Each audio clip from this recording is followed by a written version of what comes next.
अभियान के माध्यम से आपके बीच में आ है पीपल कॉरिडोर। कॉरिडोर का मतलब क्या होता है जानते हैं आप लोग? कॉरिडोर का मतलब कि एक लाइन से एक काम को करना। तो हम लोग गया से लेकर के राजगीर तक हर एक 500 मीटर पर एक बोधि वृक्ष लगाया है। बोधि वृक्ष का नाम पड़ा जानते हैं आप लोग? बुद्ध का नाम सुने हैं? बुद्ध का कहाँ था जन्म स्थल? ज्ञान कहाँ प्राप्त हुआ था?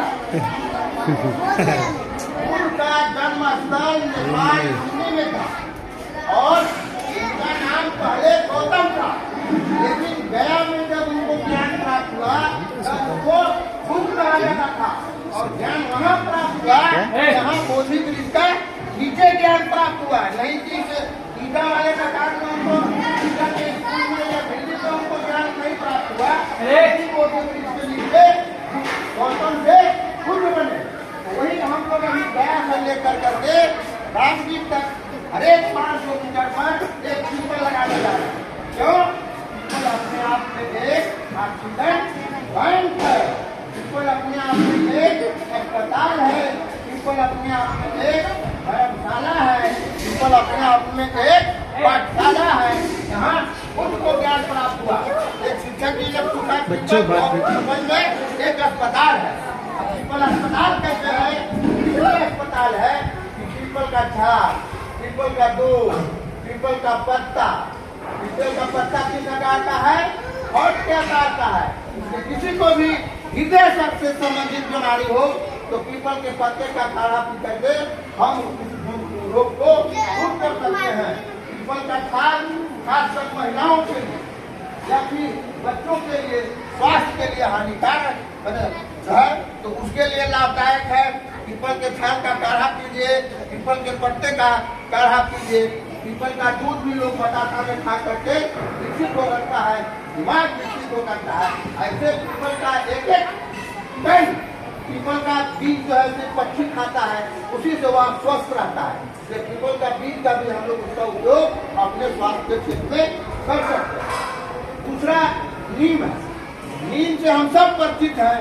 नीम अपने आप में एक हकीम था। नीम क्या था? हकीम का मतलब क्या होता है? डॉक्टर, अस्पताल। इसलिए हमारे पहले नीम के दतवन से मूल होते थे। नीम का उपयोग करते थे, दतवन धोने का काम करते थे। अब मैं आपको बताना चाहता हूँ कि नीम के दतवन जैसे ही हम मुंह में लेते हैं सलाइवा के माध्यम से नीम का एक सत्व, नीम का जो पिताई है पूरे मेरे शरीर के अंदर में जाता है। हम तो मुंह धोते हैं, लेकिन नीम के रूप में सुबह सुबह हम दवा का भी उपयोग करते थे, लेकिन आज हम लोग किससे मुंह धोते हैं? हाँ, तो कम से कम बर्फ से मुंह धोते हैं तो कम से कम नीम की डंडी चिबाया करें। नीम से दर्द रोग दूर होता था। नीम तोड़ी खाए हैं आप लोग? नीम का बीज का खाए कभी फल कैसा लगता है? वो बरसात में मिलता है, इसलिए कि बरसात के बाद चर्म रोग, स्किन रोग की संख्या बढ़ जाती है। हम लोग भी बचपन से पहले नीम तोड़ी खाते थे, ऊपर विश्राम का मिलता। ये अपने आप में है। तुलसी घर घर में होता है। तुलसी का काढ़ा, तुलसी का दूध पिला के हम लोगों को जब सर्दी होता था उसी तुलसी काढ़ा से सर्दी को रोका था। लेकिन आज आप लोग को अगर सर्दी होती है तो हम लोग क्या लेते हैं? टैबलेट लेते हैं। इसलिए हर एक घरों में तुलसी लगना चाहिए, तुलसी का उपयोग करना चाहिए। तुलसी अपने आप में और खास करके पीपल के बारे में मैं आप लोगों को यह भी बताना चाहता हूँ कि आज मानव के पशु पक्षियों के लिए आवास बन रहा है, लेकिन जो हमारे पक्षी हैं उनका मुख्य आवास कहाँ है?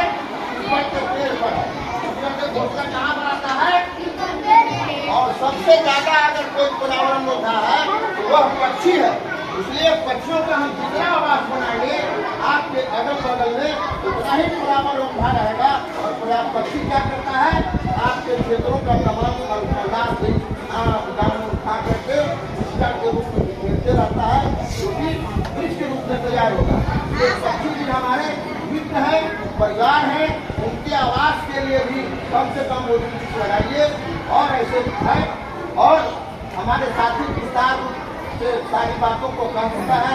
आप लोगों का हृदय कार्य होगा सुनते सुनते, इसलिए अपने जीवन में कम से कम 5 मिनट जरूर लगाइए। और मरने के लिए भी हमको 2 वृक्ष की आवश्यकता है। क्यों? मरने के बाद 2 वृक्ष की आवश्यकता है। क्यों? कम से कम अपने जलाने की व्यवस्था करने के लिए भी 2 वृक्ष लगाइए, तभी हम सुरक्षित होंगे। अभी वर्तमान में आप ने देखा कितना तापमान था, कितना? अरे जून में तापमान कितना था? हाँ, अगर 50 हो जाएगा तब क्या होगा? आदमी उछलने लगेगा। जैसे पानी पड़ता है ना, उसी तरह से हम तमाम लोग उछलने लगेंगे। और हर एक साल 2 डिग्री बढ़ रहा है। उसको कम करने के लिए हमको ज्यादा से ज्यादा, जहाँ कोई जगह है, आपके सामने रोड है, फील्ड है, उस पर ज्यादा से ज्यादा पेड़ लगेगा, तभी तापमान कम होगा। नहीं तो हम हवा से कोई भी तापमान को कम नहीं कर सकते हैं। हम छन सांस ले रहे हैं, लेकिन सांस आप कैसा ले रहे हैं? अरे सांस ले कैसा रहे हैं? अशुद्ध ले रहे हैं, विषाक्त ले रहे हैं। हम जो सांस ले रहे हैं अभी, विषाक्त ले रहे हैं, गंदा ले रहे हैं, उसको तो हम गंदा पानी नहीं पी सकते। लेकिन हम अशुद्ध और विषाक्त सांस ले रहे हैं, उसके शुद्धिकरण के लिए भी पेड़ पौधा की आवश्यकता है।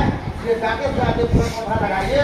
और अंत में मैं आप लोगों से यही कहना चाहूँगा कि जिस तरह से एक फेफड़ा हमसे पूछता है कि हमको शुद्ध प्राणवायु कब मिलेगा, फेफड़ा क्या पूछता है?